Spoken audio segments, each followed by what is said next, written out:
So guys, we just got our hands on a sneak peek of the Bard class from the Ashes of Creation Alpha 2 build, and it's packed with juicy details.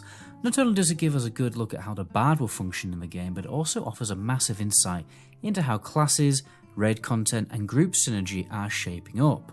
Ashes of Creation is bringing back something that a lot of us old school MMO and RPG fans have been missing: support classes. They're not just distinctive, but also absolutely crucial in group content. It's like the glory days of the Burning Crusade, when WoW's class design made support roles shine before it all got a bit lost in following expansions. Now we all know how DPS classes work. Smash those rotations to crank out the highest damage and take down the raid bosses and brag about your passes and Warcraft logs, even though nobody cares. But with the Bard and Ashes, we're looking at something a bit different. Imagine mashing your rotation not to just deal damage, but to supercharge your party's power with buffs, debuffs, and all sorts of enemy weakening shenanigans. Some MMOs have made the Bard a glorified cheerleader, strumming away while the real action happens elsewhere.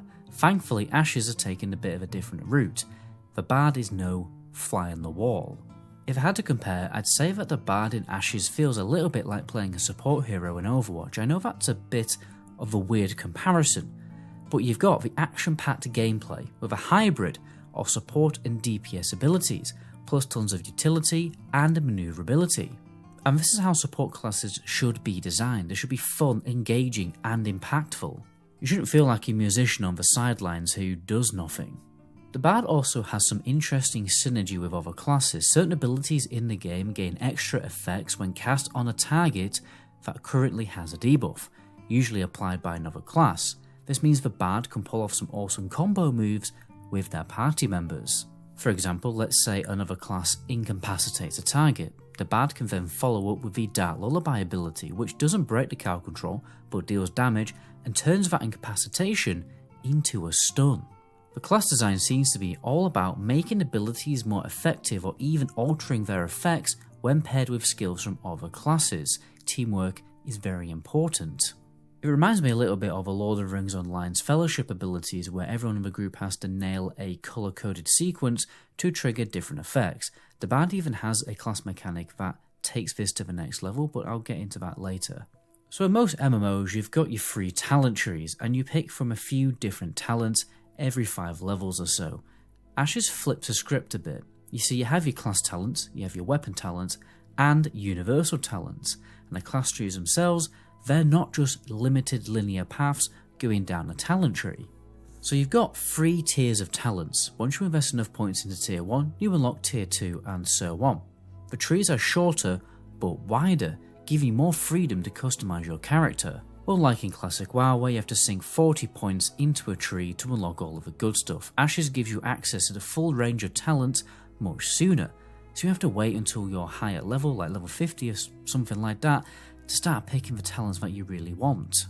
This also obviously means that the hybridization in different builds will be easier. The Bard's weapon of choice is actually a floating spellbook, and it's not just for show, it shoots arcane bolts while you're casting your other abilities. That's how it seems to look anyway by looking at the footage. The Bard also has a variety of different categorized abilities: melodies, dances and laments.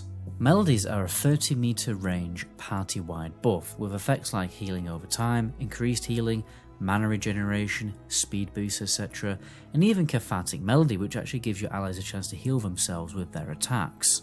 There are also support abilities that affect specific areas, buffing anyone within the radius, or it affects the area around the player and the player can move around to buff more people.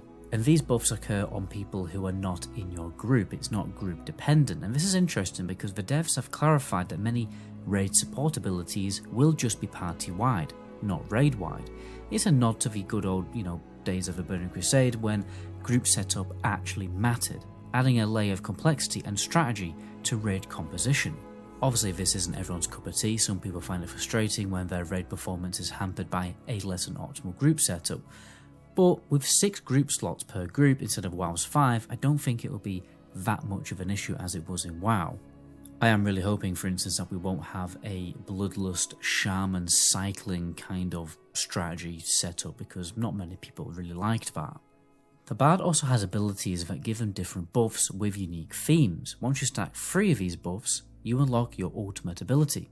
and the ultimate's effect changes depending on the combination of buffs you've chosen. It's like a customizable version of World of Warcraft's Bloodlust or Heroism, tailored to your situation. All in all, it's looking like the Bard is shaping up to be a really fun class to play. It's great to see that the devs keeping those classic MMO archetypes alive.